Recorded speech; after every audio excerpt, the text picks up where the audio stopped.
శనార్థులలో తయారుగున్నదా? చలో ఇయర్ జబర్దస్త్ ముచ్చట్లే ఉన్నాయి, ఒక పాలు అరుచుకున్నాం పాలి. తెలంగాణ ఆడోళ్లకు బస్సులలో పుగుడాకే పోవచ్చు, పుగుడాకే తిరగవచ్చు. ఇక టికెట్లు లేవన్న కాంచి ఆడోళ్లకు సీట్ల పంచాయతీ తప్పితే టికెట్ల పంచాయతీ అసలే ఉండదు. కండక్టర్లను ఏమనదు అనుకున్నాం కానీ ఈ ఆడోళ్లకు బుద్ధి పోనిచ్చుకోవట్లేదు కదా. ఏడికి పోయినా కండక్టర్ల మీదకి ఇసుకపడుతూనే ఉన్నారు. టికెట్లు కొట్టిన లేదు, జున్నా టికెట్ కూడా చూడు ఎట్లెక్క పడుతున్నదో పాపం కండక్టర్ మీదకి. నెలికి ఇంత పాపం ఉంటుందా అనులా?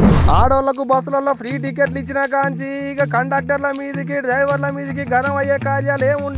కాకుంటే ఆళ్ళు జుట్టు పట్టుకుంటారు, ఆళ్ళు దన్నుకుంటారు, ఆళ్ళు లొల్లులు పెట్టుకుంటారు. అంతేగాని కండక్టర్ల మీదకి డ్రైవర్ల మీదకి ఆర్టీసీ కార్మికుల మీదకి ఇక ఓరు అనుకున్నారు పబ్లిక్. కానీ అట్టేం లేదు. అలవాటు పడ్డ పానం ఆగుతుందా? 30 జుట్ల మధ్యలోనైనా ఆగుతుంది కానీ పంచాది 3 శిగల మధ్యలో ఆగదన్నట్టు ఆడోళ్ళు పెట్టుకున్న పంచాది అటు తిరిగి ఇటు తిరిగి కండక్టర్ మీదకి వచ్చింది. ఇక గీ మోచ వాళ్ళని చూడు, తెల్లారితలకనే ఏమన్నా కడుపులు వేసుకొని వచ్చిందో ఏమో తెలియదు కానీ కండక్టర్ మీదకి ఎట్టకరం అవుతుందో ఒక్క పారి నూరి ఎటన్నా ఒక పారి వినిపియ్యాయిగా. సయ్యద్ కి జాయద్ కి బేటీ మై ఆయన కూడా మేడ్ చూడలియా అర్థమైందా? అది విన్నది కదా, గజ్జలు కట్టుకొని గజం గజం ఎగురుతున్నది కండక్టర్ మీదికి. నువ్వెంత అంటే నువ్వెంత అని కండక్టర్ మొగ ఆయనని కూడా చూడకుండా వాళ్ళ గజ్జలు కట్టుకొని కండక్టర్ మీదకి యుద్ధానికి పోతున్నా అన్నట్టే చేసింది.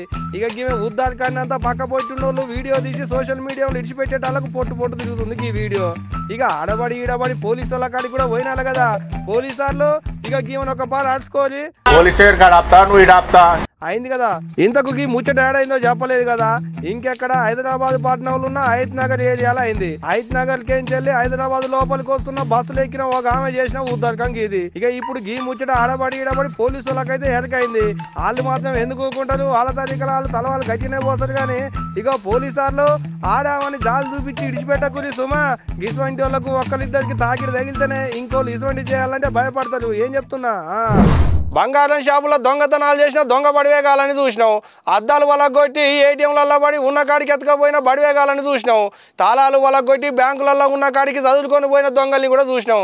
అంతేగాని ఇక చూడు మీకు ఒక ఇచ్చంతరమైన దొంగను చూపిస్తా. ఇక ఈ దొంగని చూస్తే ఓర్ని పాడుగాను గిదేం పనిరా అంటారు మీరు కూడా. సూదురు పాడికి ముచ్చటేందో ఓసిని దొంగతనం పాడుపడగారా. నువ్వు చేసిన కథలు చూస్తే సాటి దొంగోళ్ళే ముక్కున ఏలేసుకొని మూతి ముడుచుకొని దొంగతనానికి పోవాలంటే సిగ్గుపడేటట్టు ఉన్నది కదా. నువ్వు చేసిన దొంగతనం వారి దొంగోని చేతికి చెప్పులు దొరికినా చాలన్నట్టు చెప్పుల కోసం వచ్చిన వారిని చిడగతి శాతలన్న శాట.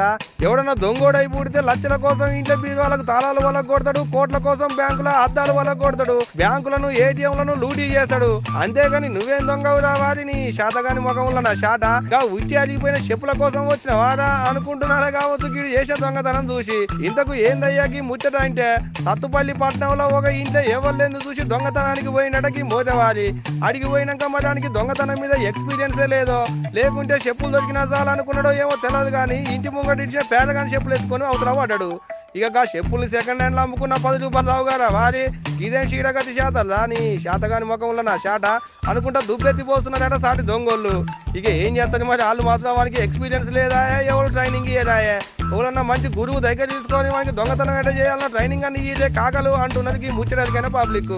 ఏమో పోలీకి దొంగలు కూడా గిట్లా చెప్పుల కోసం మరిగింది కదా. దేశానికి పెబ్బ ఎవరంటే ప్రధానమంత్రి అని చెప్పుకుంటాం. అట్లనే రాష్ట్రానికి ఎవరు పెబ్బ అంటే ముఖ్యమంత్రి పేరు చెప్పుకుంటాం. ఇక ఊళ్ళ పోయింటి పోతే ఒక ఊరికి పెబ్బ ఎవరంటే సర్పంచ్ అంటాం. అట్టగా సర్పంచ్ పదవి కాలం ఇప్పుడు రాష్ట్రంలో అందరికీ ఒడిచిపోయింది. ఈ ఆడితో సర్పంచ్ పదవి కాలం అంతా ఒడిచిపోయినట్టే అయిందట. మళ్ళీ రేపటి నుంచి కొత్త సర్పంచ్లను తీసుకొచ్చుకోవాలి. కానీ ఇక ఓట్లు ఎప్పుడైతే ఏంది అనేది ముచ్చట పక్కకు పెడితే ఇక ఒడిచిపోయిన సర్పంచ్ల జాతకం ఎట్టుంది, ఈ 5 ఏళ్ళు ఎట్లా గడిచింది అనేది ఒకసారి చూసేద్దాం పాలి. అడుబడి ఇటుబడి తెలంగాణలో సర్పంచ్ల 5 ఏళ్ల పదవి కాలం ఓడిచింది. మంగళవారంతో సర్పంచ్లకున్న చెక్ పవర్ పోయినట్టే. ఇక లెక్కకైతే ఇప్పటికే రాష్ట్రంలో ఉన్న 12,000 పల్లెలలో సర్పంచ్ల ఓట్లు పెట్టాలి. మళ్ళా బుధవారం సంది కొత్త సర్పంచ్లు ఎవరో అనౌన్స్ చేయాలి. కానీ ఇప్పుడు సర్పంచ్ ఎలక్షన్లు పెట్టేదేం లేదు, కొత్త సర్పంచ్లను నిలబెట్టేదేం లేదు అని ఇప్పటికే మంత్రి సీతక్క చెప్పనే చెప్పింది. ఇటేమో సర్పంచ్ల పదవి కాలం ఓడిచిపోయే, అటేమో కొత్త సర్పంచ్లను నిలబెట్టేందుకు ఇంకా వశపడతాయే సర్కారు వాళ్లకు. మళ్ళా కొత్త సర్పంచులు వచ్చినాక పాత సర్పంచులే ఉంటదా అంటే అట్టా కాదు. అప్పటిదాకా మండలాలలో సర్కార్ ఆఫీసులలో నౌకర్లు చేసేటి అధికారులను ఊర్లలో ఇన్ఛార్జీలుగా పెడతారట. అంటే వాళ్ళకే చెక్ పవర్లు ఇస్తారు అన్నట్టు. ఇక ఇది ఇట్టుంటే ఇప్పుడు సర్పంచుల పదవి కాలం ముచ్చట్లో ఎగస్ పార్టీ వాళ్ళకు షెయి పార్టీ వాళ్ళకు లొల్లి అవుతుంది పంచాయతీ. పొట్టుగా తిట్టుకుంటున్నారు ఒకరికొకరు. ఇప్పుడు ఎలక్షన్లు పెట్టేదేం లేదు, కొత్త సర్పంచులకు అధికారం ఇచ్చేదేం లేదని చెప్పి ఇప్పుడు అధికార పార్టీ వాళ్ళు అంటుంటే ఇప్పుడు ఉన్న సర్పంచులనే మళ్ళా కొత్తగా ఎలక్షన్లు పెట్టిందాక కొనసాగించాలి, వాళ్ళ పదవి కాలం పెంచాలని కాల్ పార్టీ వాళ్ళు గనమవుతున్నారు. ఇక ఇప్పుడు ఈ పంచాయతీ చిలికి గాలివాన అయ్యేటట్టే ఉన్నది అనుకుంటున్నాడు తెలంగాణ పబ్లిక్. ఏమో పోని సర్పంచుల పదవి కాలం ఏమో కానీ సర్పంచులను అడ్డం పెట్టుకొని అధికార పార్టీ వాళ్ళు ఎగస్ పార్టీ వాళ్ళు పొట్టు అరుచుకుంటారు కదా ఒకరి మీదకొకరు. ఇక ఈ ముచ్చట ఎంత దూరం పోయిందో ఏందో చూడాలి. ఇక రేపు చూసిరు కదా ఈ జబర్దస్త్ ముచ్చట్లు. రేపు అదిరిపోయే ముచ్చట్లు పట్టుకొని మళ్ళీ వస్తా ఇగుంటా.